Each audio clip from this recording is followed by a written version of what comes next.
Let's do this, man. All right. In 3, 2, 1. Yo, what's up, y'all? We out here again. It's been a good minute. Go the Mission podcast is back. I don't know if this is still season 2 or if we're going to just count this as the beginning of season 3. I don't know. But we out here. Like, subscribe, and share on the YouTubes if you're watching it there. This podcast is available wherever you listen to or stream your podcast. So make sure to follow, like, subscribe, and share it yet again. We're going to be dropping some bangers today. I have a really special guest. And this guest is someone that I had invited on the podcast at this point, probably 2 years ago. Yeah, I think so. I think so. And finally, we are getting around to making this thing happen. So, I've graduated, finished up my last couple classes. My time is freeing up again. Let's go. And it is time to get back on the horse. It's time to get back on the mission. Go the mission. We are live. We out here yet again. So my guest today is none other than Isai Ramirez. And Isai, man, thanks for joining us here on the pod, man. How's it going? Bro, what an honor. Thank you so much. I remember hearing about this podcast when my friend Josh Ramirez was on it, like early on, and he was like, you got to check out this podcast. And ever since then, I've wanted to connect with you. Now we work together, which is wild.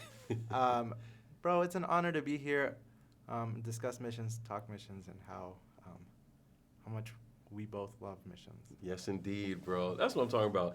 I love having these conversations are always therapeutic to me.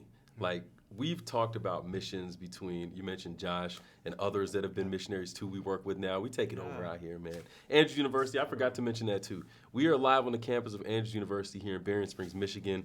You see me wearing my snow bib. I got my jacket right here. It's a little warm. But I opened up the window just so y'all could see. Sorry, if you're on the podcast listening, you can't see. But if you're on YouTube, you can look out this window and see the snow is coming down. We got like 6 inches and counting. Winter came early. Oh, man. But it's there. It's there. We in here right now, so we're gonna just let it be. We're gonna let it be. But when it comes to missions, these are conversations that we've been having a little bit here, a little bit there, and it's just great. It's like therapy. It's food for my soul. That's the thing that drives me and helps me to keep on going.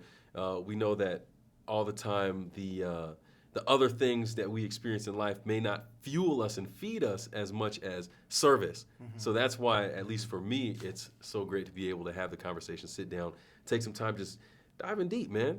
Because you know how it is. How receptive have people been to your mission experience coming back? Ooh, okay. Wow. Right off the jump. Dang, that's a tough one. Okay. I guess I say tough because that was one of the hardest, like, reverse culture shock things when I first came back. So I was a student missionary in the Philippines for a year, 10 months, 2013, 2014. And that was such a pivotal year in my life. Like, so much changed, just like in my character, my personality, in my view of the world, my worldview. Just spending time in a new place and like having that place impact me and become a part of me. Like, I still feel like I am like from there, even though I'm not, like, and I never was. I still have my little like residential card or whatever. But going back to your question, like, that was one of the hard things because I had to quickly learn to give like my elevator speech, my elevator pitch of what I did there and my time there, because I had to learn, like, not everyone actually wants to know about it. Not everyone wants to hear about it. And I remember hearing somebody say, like, people adapted in a different way when I wasn't here in the States. And I remember someone telling me, it would have been better if you hadn't come back. What? And that part, it was like, whew, like, that part hurt, that part, like, hit different. It's like, as time goes on, people make routines and habits in just like, daily routine as time goes on. And when I left the Philippines, I remember just feeling like I wish I could stay another year. I wish I could stay longer. And just feeling like when I came back, I was in undergrad. I was like 21, and I was just feeling like most of my friends had either moved on, moved grades, different classes, and it was very different. Like the friends that there were a few friends that had asked like that were truly asking like the more questions like, how was it? No, but how really was it? And of course, like my sister, my best friend, like her and I grew up together. So for her, it was like this like rest of like we're back, we're together, and there was so much of like reintroducing like a new routine with my sister. But of course, like because my sister's my ride or die. Like her and I like we're on each other's side no matter what. Like that was something that like just like having consistent people in my life helped with that, because just so much of like change like made transitioning back to being in the U.S. a lot harder. So I guess different ways of receiving, of being, of reacting, yeah, of me being back. But that was one of the biggest culture shocks of coming back to the U.S., to my own culture. Wow. Yeah. I'm telling you, for as many different conversations as I've had on this podcast, there's something about that it catches me off guard every time. Like that's shocking to me that, and correct me if I'm wrong, the impression I'm getting is those individuals felt like they had developed such a flow that they were almost unwilling to fit you back into that flow. Yeah, correct. Yeah. Which is, yeah, it's crazy because like you give 1 year of your life to some other place, and like, I mean, I talked to like some of my professors, and when they talk about missions, they talk about like 5-10 years, like they talk about way more time. And really, like looking back, like that 1 year, like if I had given more, would have given like I would have that place would have given so much more to me. That place would have impacted me so much more.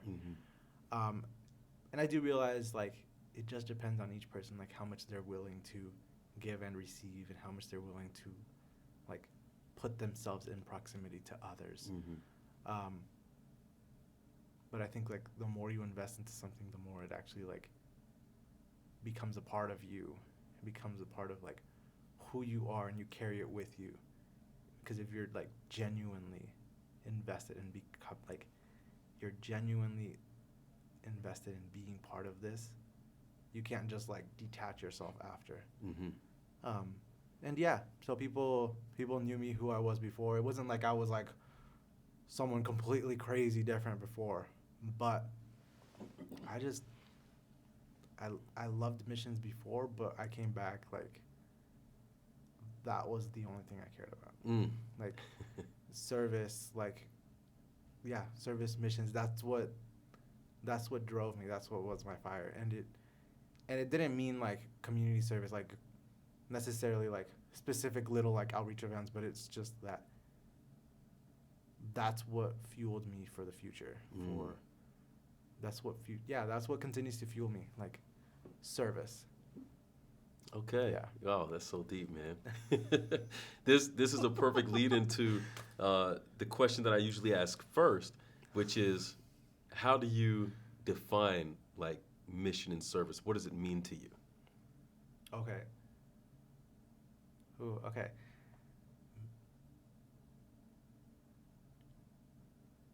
Yeah, so I guess I'll answer the second question first. So what it means to me now is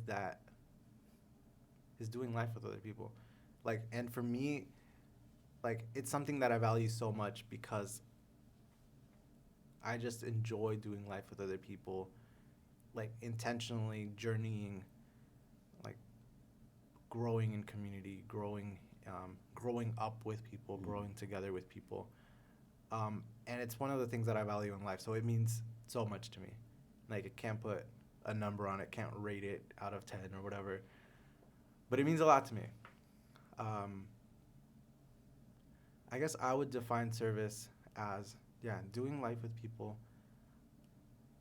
and giving of your resources, but also like receiving from others, receiving from resources. And I guess I want to be careful with saying the word resources, but I don't mean financially. I don't mean only financially. Yes, like money tends to be involved, but I think also like, I mean, the biggest resource that we have is time. And like giving of your time to people, and then also like listening. I think that's like the simplest definition that I can give of it. Of course, like there's so many different ways that service can be done, so it's hard to put it in a box, and I would rather not put it in a box, but I think it's just, yeah, giving of yourself and your time and your resources to others and serving them, as in humbling yourself, putting self aside for their better. I like that. And not for ego, not for like pride, not for the Instagram post, not for the like, the beach days. Which Right. We've had those, but just for the sake of like, yeah, being present with people and yeah, and helping them. Okay. Yeah, man. Living life with other people, being present with other people. That's honestly a gift, I would say, that is in high demand and maybe short supply these days. What do you think about that? Yeah, I mean, I have my phone like right there, right? Like, I think our attention spans can be so short because of phones, because of just like, I mean, it's like, it's so easy to blame like smartphones and technology, and it's easy to blame like TikTok and Instagram and like the instant gratification that like people like get from things. But I think that there is something about just like doing things for the long haul and not just for like the immediate likes. Yeah, like being able to give to people and being intentional. Like being intentional day in, day out, like showing to them that you value them and that you care. And that doesn't mean like throwing a few bucks at them and then like, you know, not coming back or just giving 20% tip. But like, yeah, developing real relationships, developing community, and like showing intentionality that you value what they have to offer, and not just like you bringing like, this is my culture here. This is the better way to live. Right. But like learning to live better together, not like beyond cultural, like just cultural values, beyond all these things that like we want to like define as the right way to live, but just learning to live well together. I wish that more people who had an issue, yeah, you already know, we've talked about this before, even here at Andrews, there's people who are not down with missions. But hey man, like I said, we call it like it is. Yeah. But it's like, I wish that the people who had those issues could hear the way that you and other missionaries describe this. I've heard so many people, maybe so many is an overstatement, but I've heard people in large people settings, like with an audience, say things like missions is the whole neo-colonialism and all this kind of stuff, and they're giving themselves an excuse and a reason not to go serve. I'm always very frustrated when I hear that, because I know it's just an excuse. Yeah. I know that it's not based on anything, and it's definitely not based on the experience of the many missionaries that we have walking around us here on campus that could tell the stories, but may not necessarily have the platform to. And it's also frustrating in that regard that these people have a platform to talk about the whole neo-colonialism and all the reasons they don't want to serve, and it seems like the platform for the missionaries who actually did go serve is often mitigated. Right. Yeah. Man, that's so good. I think a big part of that though is like if if someone is aware that there is colonialism involved or in mission and that it has been, I think like first of all like it's a personal thing. Like I had friends that were in missions with me that were student missionaries alongside me. There we go. That's what I'm trying to say. That were student missionaries alongside me that definitely had the mentality of like, you're doing this the wrong way. Let me fix it. Like even the example of like, why do you eat with a fork and a spoon? Because that's just like a thing that Filipinos tended to do there, and they would say like, no, you got to do it this way. You gotta eat with the fork like this. You gotta eat with fork and knife, and you got to do it like this. And it was like a random thing, but it is this mentality of like American, like the American mentality of like, we know how to be more effective, or we know what's better. Mm-hmm. Let me correct your English grammar. Like as you're speaking to me, like let me correct your grammar. Let me correct the way that you say things and do things, and I think it's really just like checking yourself, and like because there's definitely like we can all have that mentality of I'm better than you, like, and whether that's colonialism mentality or not, but like we can have that mentality. And so I think it's just like if going somewhere with a humble attitude of what can I learn, and what like what can they teach me, Mm-hmm. how can I grow. And if you see something wrong, don't correct first. Like, grow in a relationship, offer a suggestion. But if correcting is your default, then like ask yourself like, why am I doing this? Like, why? What do I have to gain from explaining, for enunciating a word to somebody when they mispronounced, some random word in English when it's their third language, and it's like it's your only language here, so of course like it's the only language we know or the only language we speak, while like in other countries maybe it's their second, third language. So I think having the attitude of humility and of just being a learner. Yeah, I think that's the key. Yeah, man, that's facts, first of all. But it's interesting as I'm hearing you say that.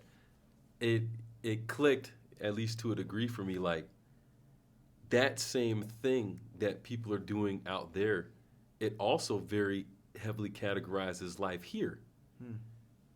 The whole, this is the way to do it, like social media, social pressures, peer pressure. If you wanna be with the in crowd, you have to do A, B, C. So it's like that whole thing just permeates society here, and it's almost like a projection of that onto True. Yeah. whatever that might be. Yeah. And the irony is that making an argument about neocolonialism is a pressure to get someone to do something you want them to do, even though neocolonialism is pressuring someone to do something you want them to do. Oh, I see what you're saying. Like, almost like the reverse. Like, oh, we're not going to go serve because it's not the cool thing to do. And it's also like, there's all these bad stigmas around it. So why serve? Because I'd rather not look bad in the process. But then in the end, it's like, well, what good are you doing by not serving, by not being a good neighbor? Right. So, yeah, I think to that, I like even just being a neighbor here, like here where you are in your proximity, like who are the voices that you listen to? What are the voices that you listen to? What is it that defines for you what is cool, what is right, what is justice? That's like that's a big social pressure these days. Especially, I guess, with tension so much after the pandemic or during the pandemic, Yeah. that like just tensions boil up. But what do you personally think is just, is right? And it's easy to like try to put ourselves in a category to say like this political party, this politician, this one influencer, what they say, I just eat it up for breakfast, lunch, and dinner all the time. Like whatever they say, like even if it's like it's a hot take, like that's what I believe. Mm-hmm. But I think like first, like how do we identify ourselves? How, if we identify ourselves and when we identify ourselves as son and daughter of Jesus, of Christ, son and daughter of God, when we do that, then how does that influence the way that I see others? Mm-hmm. And not for the sake of like, I'm trying to look cool, I'm trying to get the likes and all that stuff, but then how does that influence the way that I am relating to others? Because then I see in you a brother. Yeah. I see sisters. I see family. Mm. Then even if they're different skin color, different political views, like then that's calling me to, even if people think and act and have different likes than I do, that's calling me to be a neighbor to them. Not because it's the cool thing, and even not because it's the comfortable thing. Because that's the thing, like missions, service, it calls you outside of your comfort zone. Yep. Constantly Stretching your comfort zone. And the more you're stretching your comfort zone, the more you are growing as an individual, the more you're growing, as a child of God. Because you're seeing the world, you're seeing other humans in a different perspective. Mm-hmm. That's a game changer, man. Yeah. Oh man, that's such good stuff right there. If I ever get around to chopping this up for TikTok or Instagram, you're gonna see a lot of the stuff you just said in there.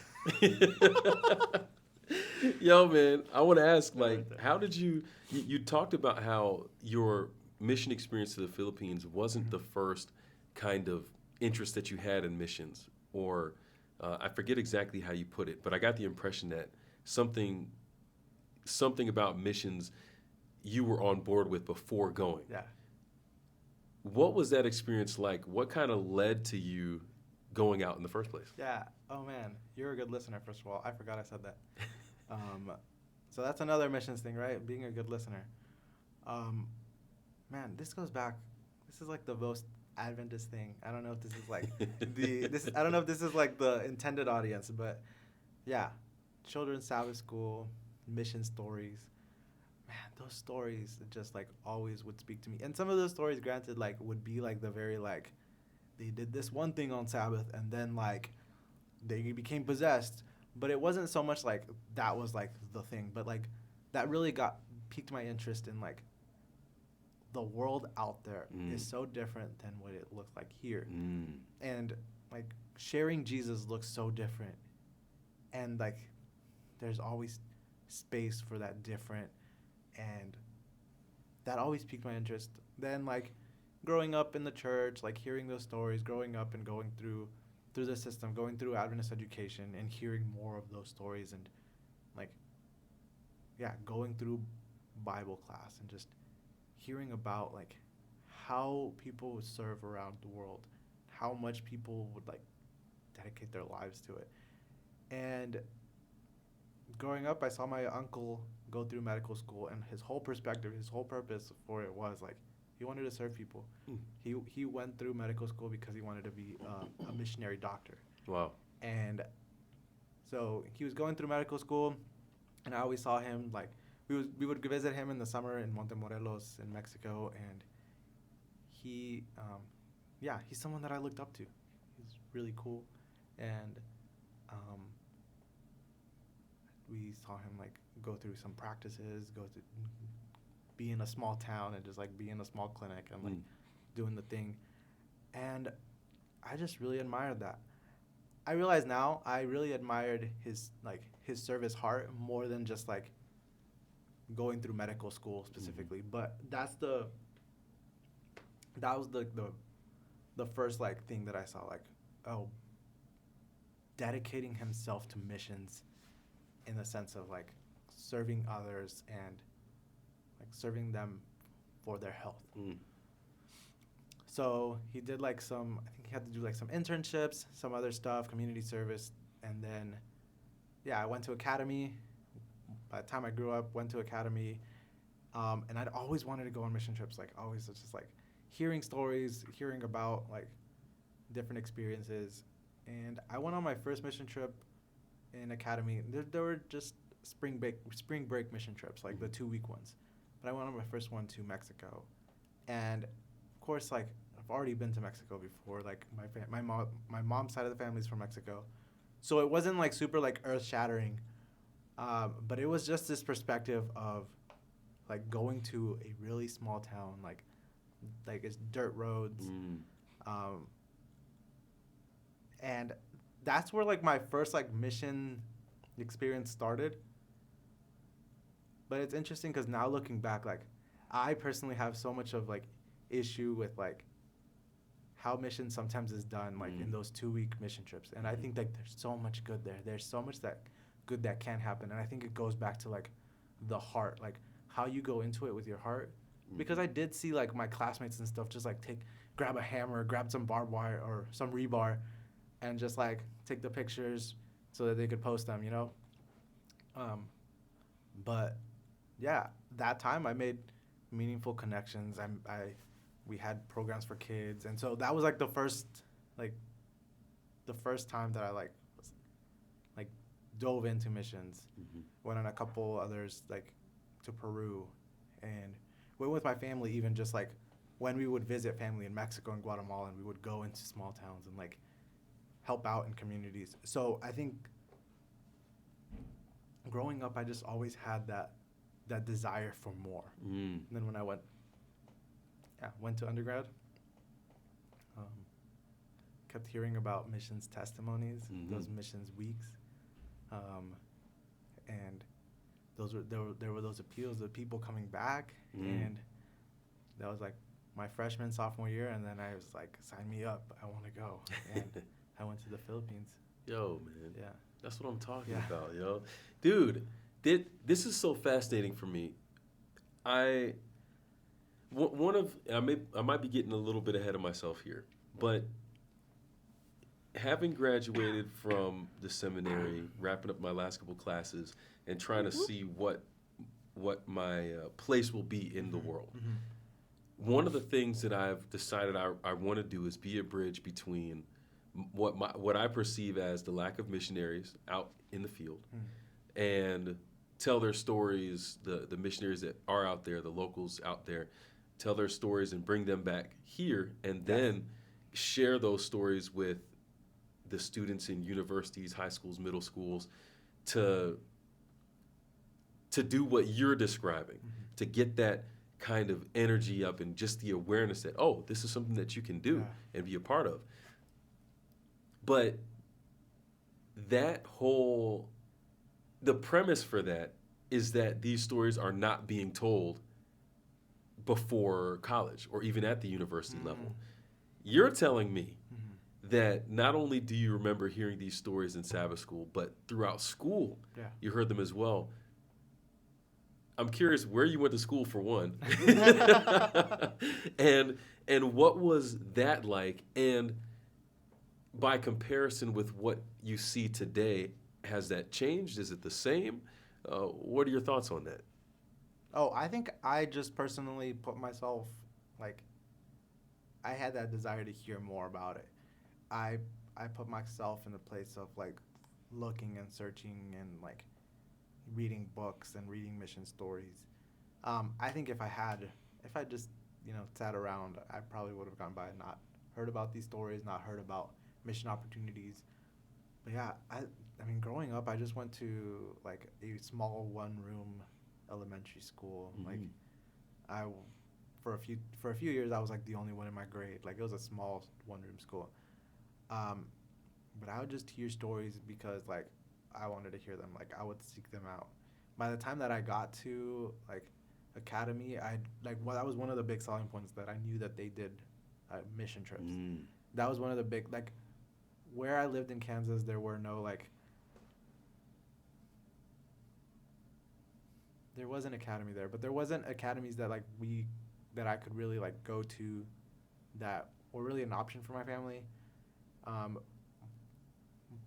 my family really wanted to put me through Adventist education, and because of that, we basically like shopped around. We traveled around the country, and one of the things that like the academy that I went to, CTA in Keene, Texas, like they just had it like on their brochure that they go on mission trips every year, and that caught my attention like right away.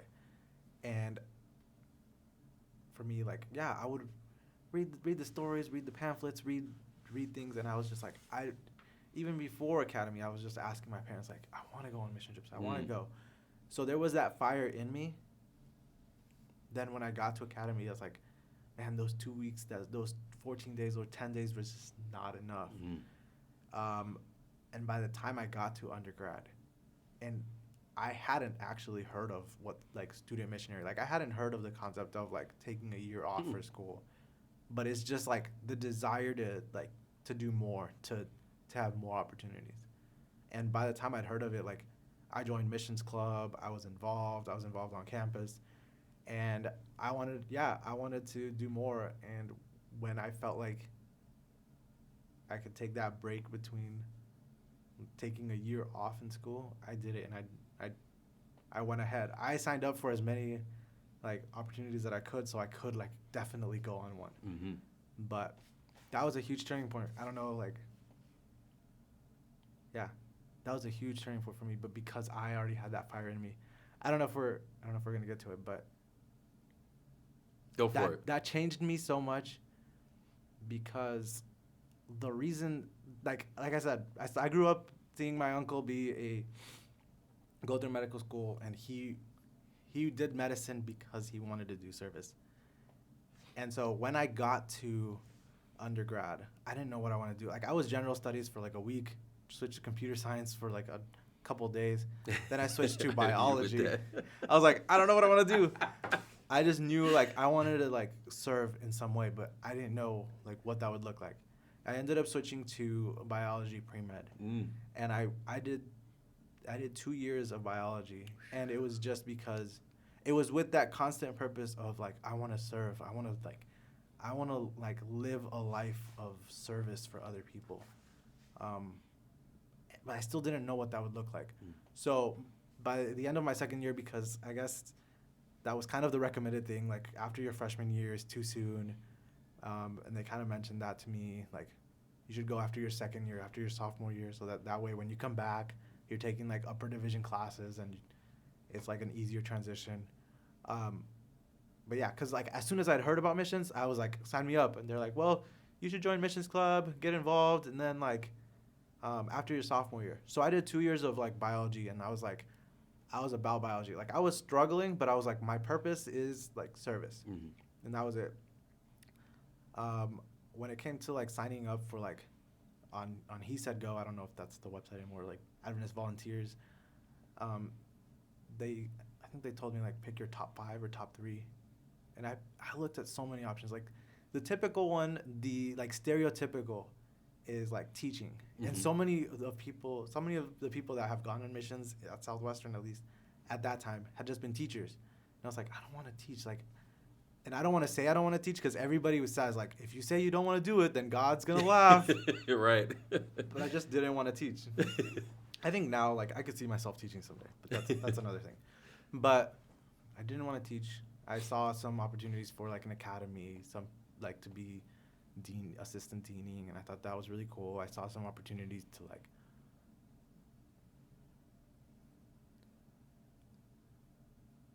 be a chaplain. But then there was a few that piqued my interest because I was pre-med, to work in a clinic.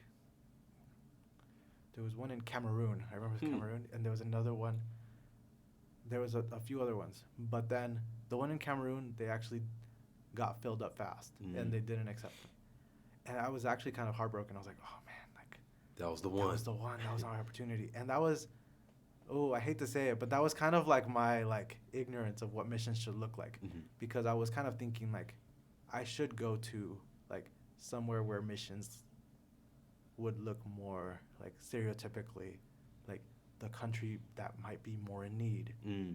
Um, not necessarily like, oh, because it's Africa or because it's like, but it's just like what looks like the complete opposite of where I live, so that I can like come back and say like, I roughed it, like I really lived it like rough, which is really funny because it's like, then they actually said like they were full, then I ended up getting accepted, or I ended up finding a listing to go to the Philippines, and I thought the Philippines sounds really cool.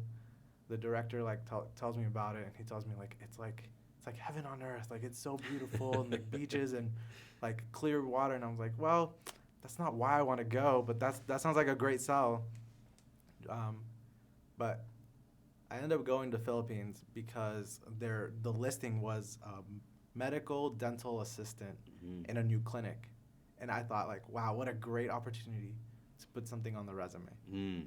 And that was originally like the reason that I wanted to, because like I was pre-med, I wanted to go to medical school, and I thought this is a great opportunity to put something on the resume, get some service extracurricular, and at the same time like I get to do my dream of like just putting everything else aside and just serving somewhere new. Yeah.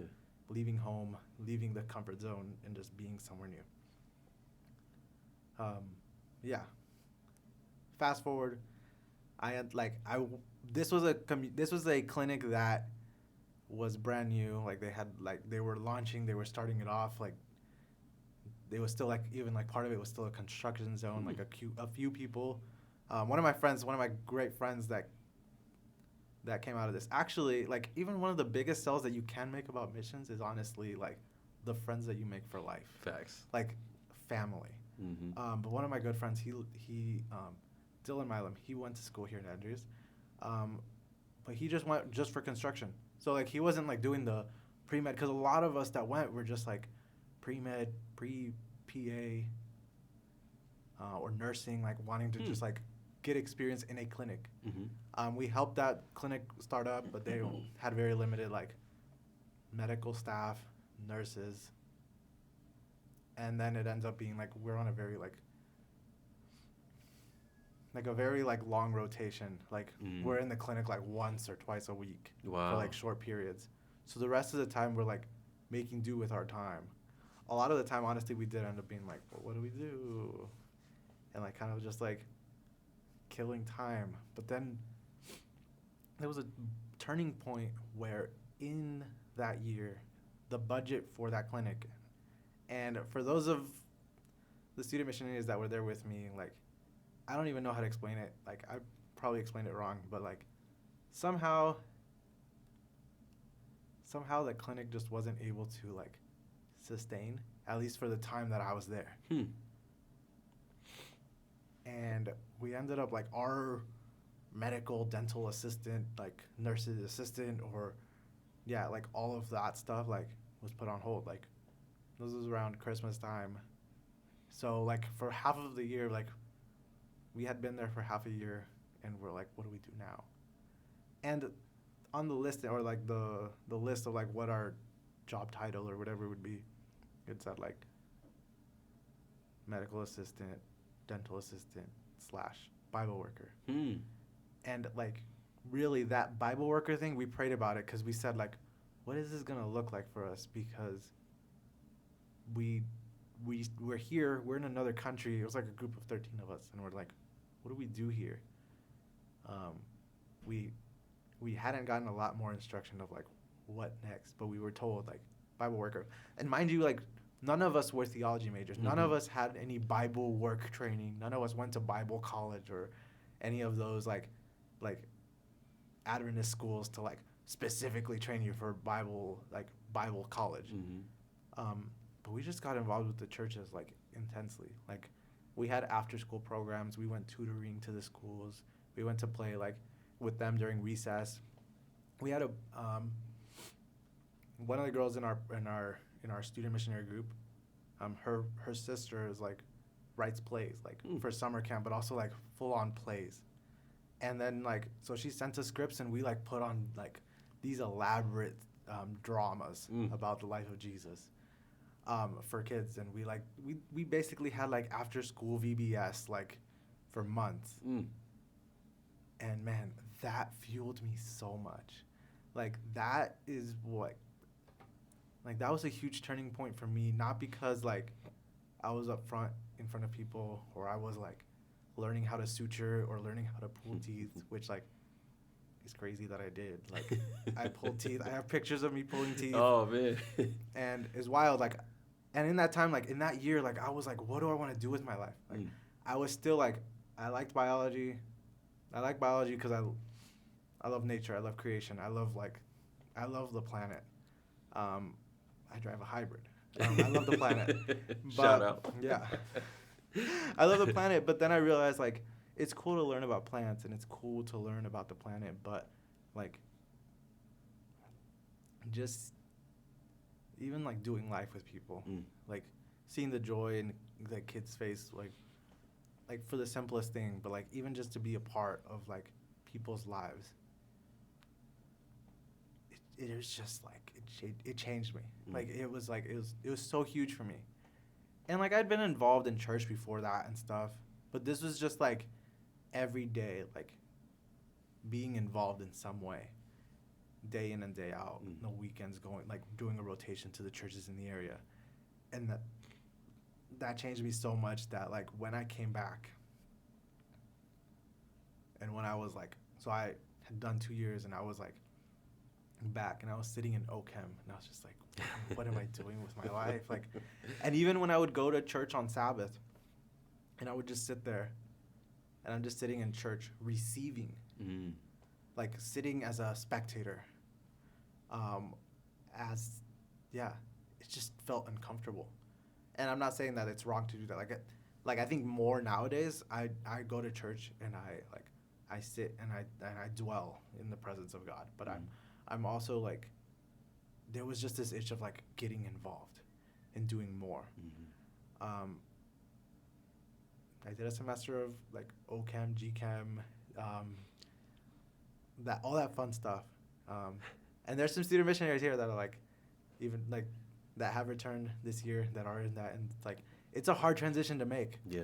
And it's so weird. Like even for those that have been teachers to now go back to students. Yeah. It's a weird transition to make. For me to be like constantly involved in church and service and like in activities, in doing something, and just doing life meaningfully with people, like it just fed my soul so much. Like I switched after one semester. I switched to theology. And it wasn't for the sake of like, I looked around to the other theology majors in Southwestern and I saw, and no hate to them, but like I saw people that just like to be up front, like to like have a mic in their hands.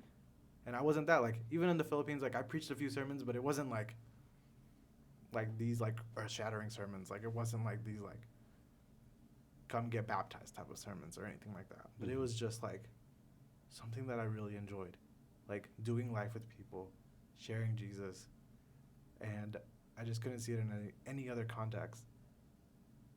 And it wasn't like, oh, I'm a church boy that I like love church, but it was just this idea of like, I love service so much that it pushed me to realize like, there's nowhere where I'm like more comfortable like than like doing life with people, doing life alongside of people. And I do feel like now where I'm at in life is it doesn't have to be defined by a career. And for me, it was just something where I was enjoying so much of like doing service and like life with others that I just wanted to learn to do that better in the context of religion, of church. And so switched to theology, and I haven't looked back. Like I've gone through my ups and downs with church, with religion, with pastoring and all of that. But that's why I say like student missions, like being a missionary was a huge turning point for me. It changed my life. Yeah. I love it, man. Oh, like it. There's nothing like it, man. There's nothing like it. I wish that more people would just take a chance on missions, because 95% of the people that I've talked to share something very similar. Like, this is something landmark in their experience that has put them in a place they never thought they could be. It's unlocked something for them that that some people were clueless to before, that some people were able to build on from before. And I love that. Even this simple phrase of doing life with people, that to me is the gospel. Yeah, absolutely. Like, that's Absolutely. what it is. Yeah. When I was reading Steps to Christ, I did a video on it this morning about Jesus and his interaction with people, and how very rarely did you see him, hey, did you keep all 10 commandments today? um, hey, did you make sure to keep all the fundamental beliefs? Did you break any of the Jewish laws?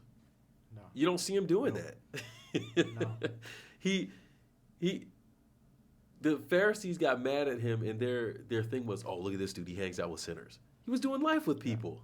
Which, I mean, to your point, like, yeah, I was in one of my classes lately, like, we often tend to minimize the law, and Adventists were like so much about the law, but like we minimize the law to the 10 Commandments, which like the law isn't even the 10 Commandments. When Jesus talks about the law is love. Yes. It's love, and like the outcome of it can look like the 10 Commandments. It's not limited to the 10 Commandments, but the law is love. Love God, love others. Mm-hmm. And it doesn't mean that, like, yeah, that we look at it in a negative sense of don't. But when we look at it how Jesus calls us to look at it, it's love. Yes. Love God, love others. So in our, like, pursuit of Jesus, in our pursuit of loving God better, deeper, more, how are we loving others? Mm. But yeah, because you're saying, like, doing life with others, that's gospel. Like, and I think that's what's so great about missions, man. Like, it pushes you to do life with others Mm-hmm.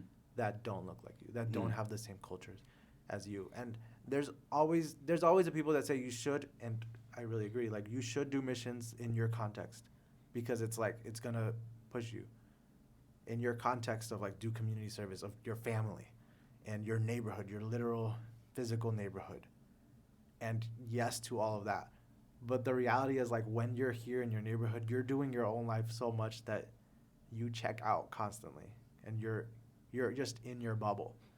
But if you're really trying to push yourself to do life with others, you have to step out of your comfort zone. Mm-hmm. And that means, like, that to me, that means, like, going somewhere where, like, you have no context, or you have less context of, like, how do they prefer to be loved? Yeah. And then, like, learning from them, learning the language, learning culture, learning, like, cultural norms.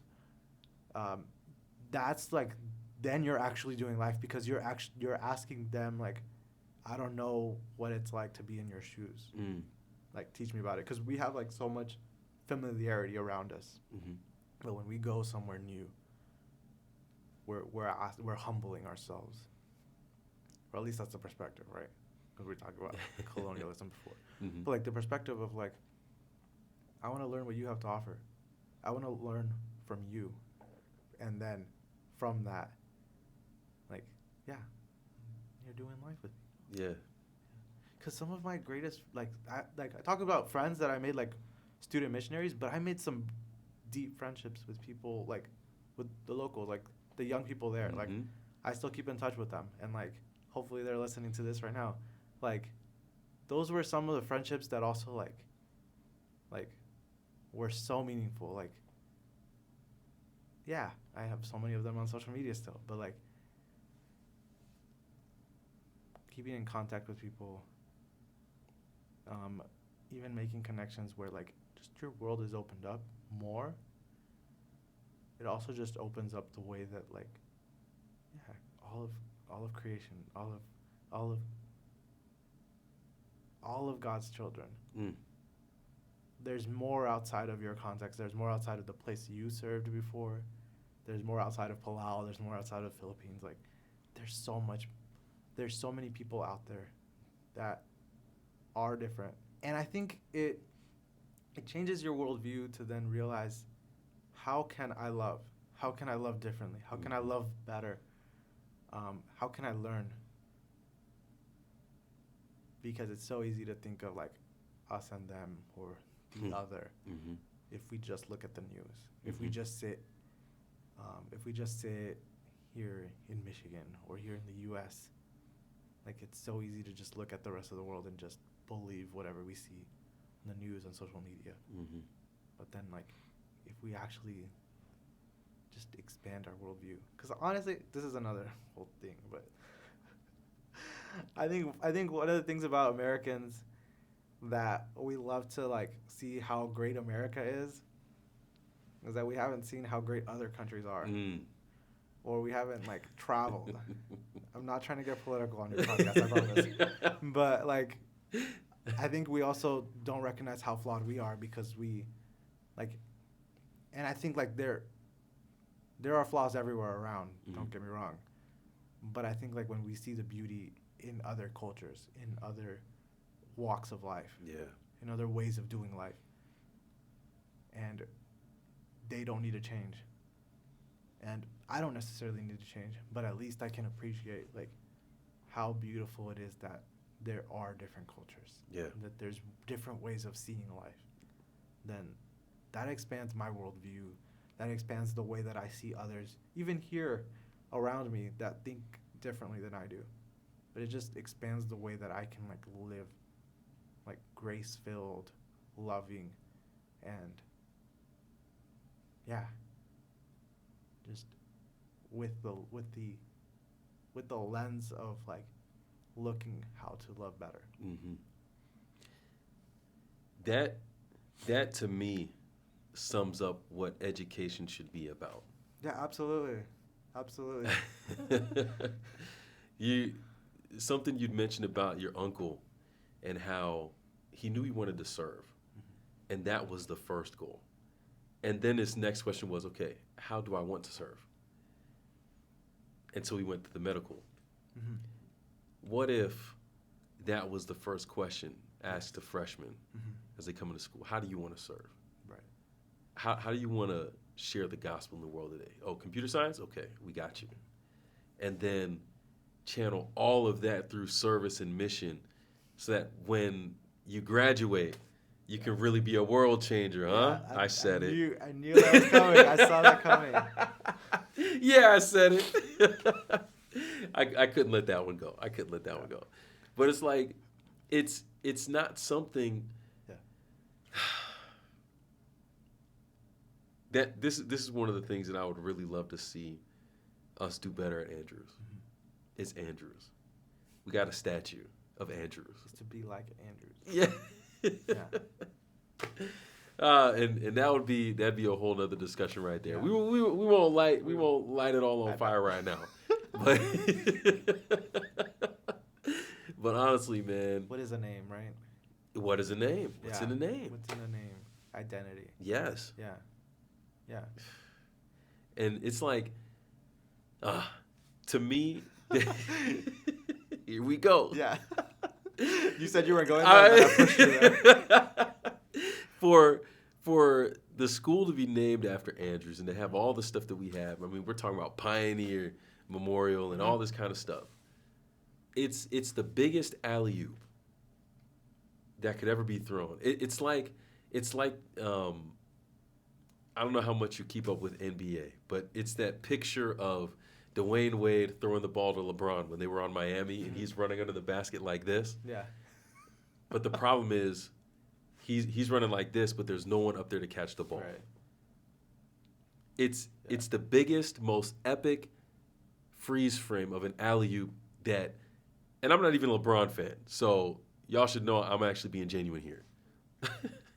Like, it's the biggest alley-oop. It's the most picture-perfect alley-oop lob that you could ever set for a dunk. And there's no one to receive the pass. It's like, Andrews could be so much. Yeah. it could be so much more. Yeah. They're doing some good things here, for sure. I wouldn't be here if they weren't. You wouldn't be here if they weren't. That's true. It really is. Yeah. But we can do more. Yeah. We can do more. I think that's spot on, man. I think if we instill from the get-go, like, why do you even want to go to college? Because there's so many people that, like, will say, like, oh, I don't need to go to college. I was talking to someone last night about this, like, here in the dorm, of just, like, I don't know what major I want to do. I know, like, there's certain things that he wants to do, but I think if we're able to say, like, what are your passions? What are your values? And, like, even if they don't know it, like help people figure those out and say, how can we use these? How can you use these for service?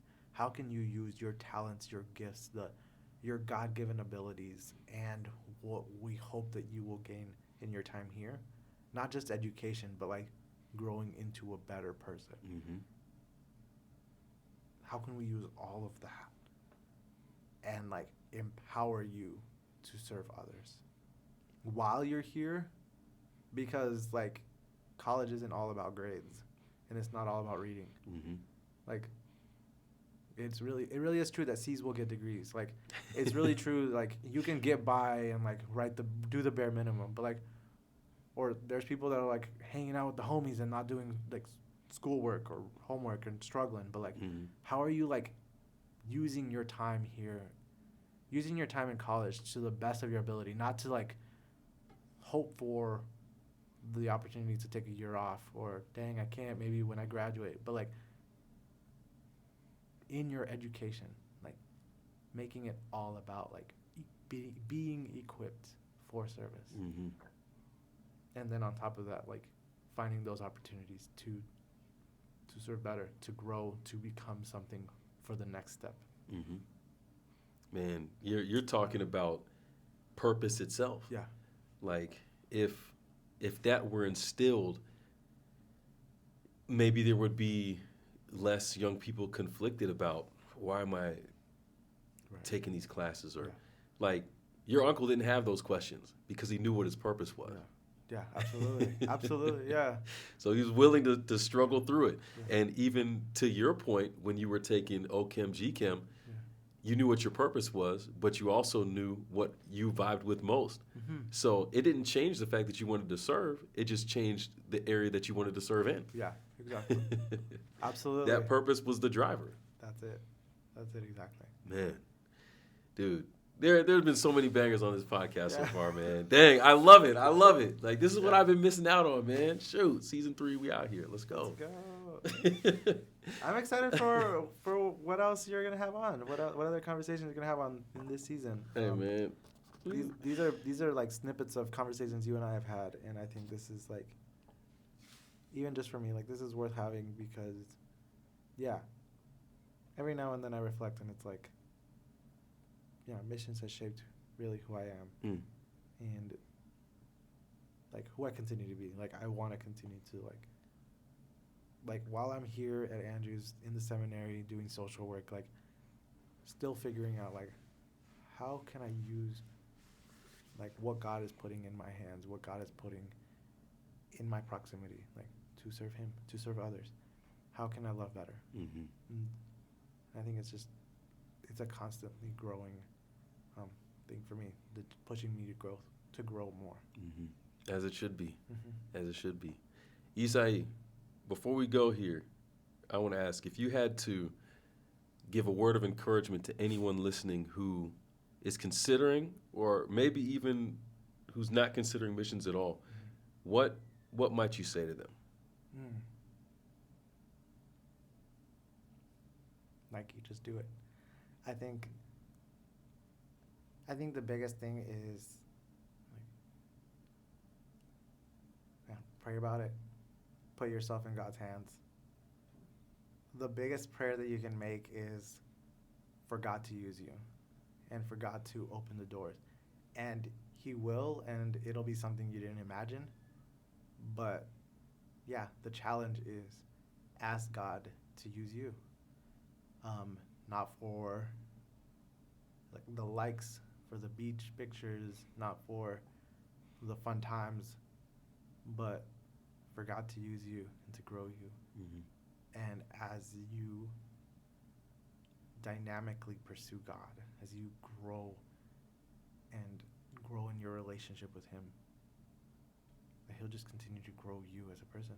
I think if you just put yourself in His hands, and then on top of that, if you decide to go, and as you find opportunities to serve, to just have the biggest advice that I was given: adaptability, adaptability, Facts. adaptability. And just like let God continue to like push you past your comfort zone. But I think we're all a little scared of it sometimes, and that's why we don't do it. Or that's why we're like scared to say the prayer like, God, like use me, or God, open the door for me to go. But when we do, like, we are so much better for it. We're so much better because of it. Mm-hmm. We grow so much.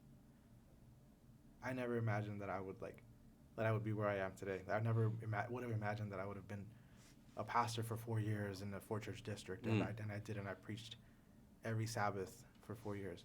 I never would have imagined that. I didn't like public speaking, and then I did it for 4 years. But God pushed me past my comfort zone. God used me, and God continues to push me in ways that is really uncomfortable for me, that it makes me even question why He does things. But when we ask Him to push us past our comfort zone, we depend on Him so much more. We learn and we grow in Him. So, yeah, my biggest advice is, pray that prayer, that God would use you and that God would open the door. I like it. Take that leap. Mm-hmm. Take that leap. Mm-hmm. Now, I said that was the last one, but it's not. Okay. Isai has his own projects and his own continued mission out here in these streets. Hey. So talk to our listeners real quick about the projects that you have on. I know you have a podcast as well. I do. Give the links and where we can find it. Tell us a little bit about that. Wow. An honor for you to let me use your platform. Of course.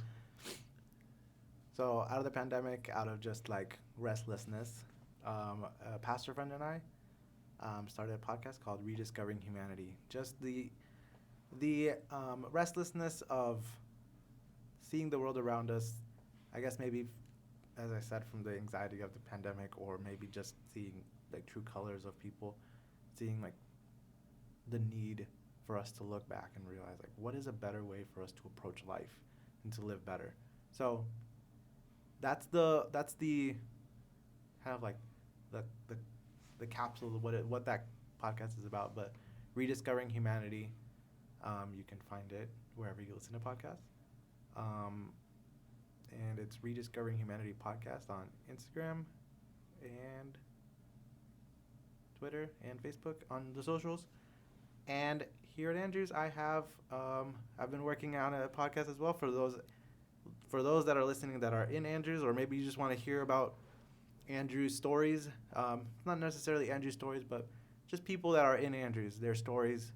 It's called In Passing Podcast.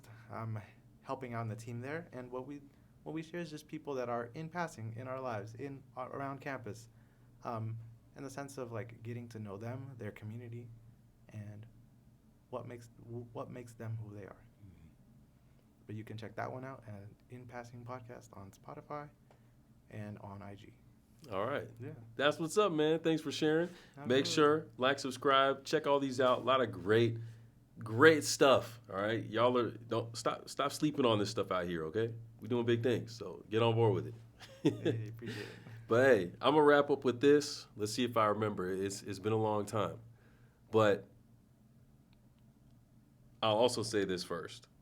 Again, like, subscribe, share, go the mission anywhere you listen to podcasts, and follow the Buff Missioneer on YouTube to find the video edition of the podcast. And remember, to exist, it's not enough. We out here to be out here.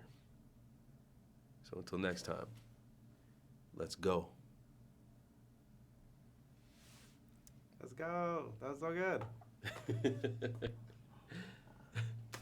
Yo, man. Bro, thank you so much. Dang. For sure. I don't know. That was fun, man. I don't know love if it. It was part of like you like part of like me like sharing or like you digging out of me, but I'm like, oh, like I don't know if this is where we're going. Hey man, like I said, it's one take, no filter, Yeah. no whatever. We just roll with it. I love it. Oh man, I'm so glad to be able to kick this back off again, man.